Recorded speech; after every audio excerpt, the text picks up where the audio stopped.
Number 1 ದಿನಪತ್ರಿಕೆ ವಿಜಯವಾಣಿಯಲ್ಲಿ ಪ್ರಕಟವಾಗಿರುವ ಈ ದಿನದ ಮಹತ್ವದ ಸುದ್ದಿಗಳನ್ನೊಮ್ಮೆ ನೋಡಿ ಬರೋಣ.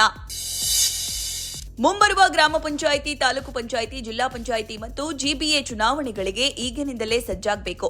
ಆ ಮೂಲಕ 2028ರ ವಿಧಾನಸಭಾ ಚುನಾವಣೆಗೂ ತಯಾರಿ ಆರಂಭಿಸಬೇಕೆಂದು ಮುಖ್ಯಮಂತ್ರಿ ಡಿಕೆ ಶಿವಕುಮಾರ್ ಪಕ್ಷದ ಶಾಸಕರಿಗೆ ಭರವಸೆ ಸಹಿತ ಗುರಿ ನಿಗದಿ ಮಾಡಿದ್ದಾರೆ. ಸಿಎಂ ಸಭೆ ಕಂಪ್ಲೀಟ್ ಡೀಟೇಲ್ಗೆ ವಿಜಯವಾಣಿ ಓದಿ.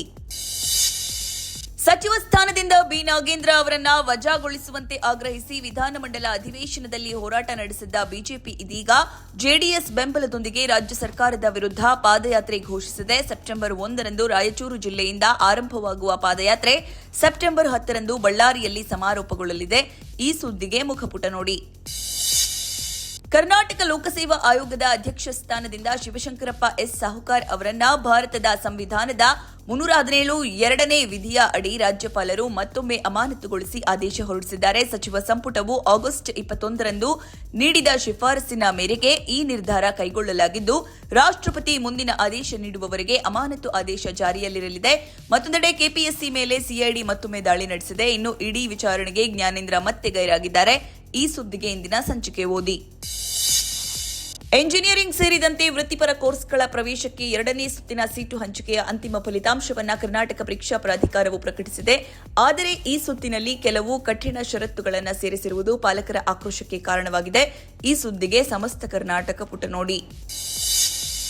ಕಾವೇರಿ ನೀರು ಹಂಚಿಕೆ ವಿವಾದ ಸಂಬಂಧ ಕರ್ನಾಟಕಕ್ಕೆ ಕಾವೇರಿ ನೀರು ನಿರ್ವಹಣಾ ಪ್ರಾಧಿಕಾರದಲ್ಲಿ ಮತ್ತೊಮ್ಮೆ ಹಿನ್ನಡೆಯಾಗಿದೆ. ನೆರೆ ರಾಜ್ಯ ತಮಿಳುನಾಡಿಗೆ ಮುಂದಿನ 15 ದಿನಗಳ ಕಾಲ ಪ್ರತಿದಿನ 9,000 ಕ್ಯೂಸೆಕ್ ನೀರು ಹರಿಸುವಂತೆ ಕಾವೇರಿ ನೀರು ನಿರ್ವಹಣಾ ಸಮಿತಿ ಶಿಫಾರಸು ಮಾಡಿತ್ತು. ಮಂಗಳವಾರ ನಡೆದ ಪ್ರಾಧಿಕಾರದ ಸಭೆ ಈ ಶಿಫಾರಸನ್ನು ಪರಿಗಣಿಸಿ ನೀರು ಹರಿಸುವಂತೆ ಕರ್ನಾಟಕಕ್ಕೆ ಆದೇಶ ಹೊರಡಿಸಿದೆ. ಈ ಸುದ್ದಿಗೆ ವಿಜಯವಾಣಿ ಓದಿ. ಚಿತ್ರದುರ್ಗದ ರೇಣುಕಾಸ್ವಾಮಿ ಕೊಲೆ ಪ್ರಕರಣ ಮಹತ್ವದ ತಿರುವು ಪಡೆದಿದೆ. ಪ್ರಕರಣದ 14ನೇ ಆರೋಪಿ ಪ್ರದೋಷ್ ತನಗೆ ಕ್ಷಮದಾನ ನೀಡಿ ಮಾಫಿ ಸಾಕ್ಷಿಯಾಗಿ ಪರಿಗಣಿಸುವಂತೆ ಕೋರಿದ್ದ ಅರ್ಜಿಯನ್ನು ಬೆಂಗಳೂರಿನ 59ನೇ ಸಿಸಿಎಚ್ ಕೋರ್ಟ್ ಮಂಗಳವಾರ ಅಧಿಕೃತವಾಗಿ ಪುರಸ್ಕರಿಸಿದೆ.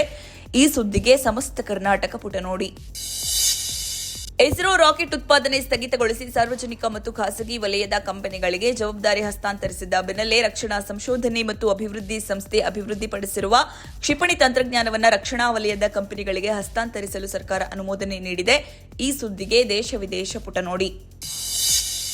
ಸಕ್ಕರೆ ಬೆಲೆ ಏರಿಕೆಯ ಬಿಸಿ ನಡುವೆಯೇ ಈರುಳ್ಳಿ ಈಗ ಗ್ರಾಹಕರ ಕಣ್ಣಲ್ಲಿ ನೀರು ತರಿಸ್ತಾ ಇದೆ. ಆಗಸ್ಟ್ 24ರಂದು ದೇಶದ ಸರಾಸರಿ ಚಿಲ್ಲರೆ ಈರುಳ್ಳಿ ಬೆಲೆ ಕೆಜಿಗೆ 43.54 ಏರಿದ್ದು, ಒಂದು ವರ್ಷದ ಹಿಂದಿನ ₹27ರ ಮಟ್ಟಕ್ಕೆ ಹೋಲಿಸಿದರೆ %59ರಷ್ಟು ಹೆಚ್ಚಾಗಿದೆ. ದೆಹಲಿಯಲ್ಲಿ ಕೆಜಿಗೆ ಸುಮಾರು 65, ಚೆನ್ನೈನಲ್ಲಿ 58ರಷ್ಟಾಗಿದೆ. ಕಳೆದ ಒಂದೇ ತಿಂಗಳಲ್ಲಿ ದೇಶದಲ್ಲಿ ಸರಾಸರಿ ಬೆಲೆ %19ರಷ್ಟು ಏರಿಕೆಯಾಗಿದೆ. ಇದಕ್ಕೆ ಕಾರಣವೇನು? ಏರಿಕೆಗೆ ಕಡಿವಾಣ ಹಾಕಲು ಕೇಂದ್ರ ಸರ್ಕಾರ ಏನು ಕ್ರಮ ಕೈಗೊಳ್ಳುತ್ತಾ ಇದೆ? ಈ ಕುರಿತ ಮಾಹಿತಿಗೆ ಚಿಂತನ ಪುಟ ನೋಡಿ.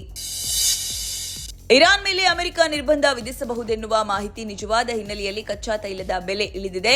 ಬ್ರೆಂಟ್ ಕಚ್ಚಾ ತೈಲದ ಬೆಲೆ %3ರಷ್ಟು ಇಳಿದು ಬ್ಯಾರೆಲ್ಗೆ $89.32 ತಲುಪಿದೆ. ಈ ಸುದ್ದಿಗೆ ಮನಿ ಮಾತು ನೋಡಿ. ನಟ ಯಶ್ ಅಭಿನಯದ ಬಹುಭಾಷಾ ಚಿತ್ರ ಟಾಕ್ಸಿಕ್ ಶುಕ್ರವಾರ ವಿಶ್ವಾದ್ಯಂತ 12,000ಕ್ಕೂ ಅಧಿಕ ಸ್ಕ್ರೀನ್ಗಳಲ್ಲಿ ತೆರೆ ಕಾಣಲಿದೆ. ಈ ಸುದ್ದಿಗೆ ಉಲ್ಲಾಸ ನಮಸ್ತೆ ಬೆಂಗಳೂರು ನೋಡಿ.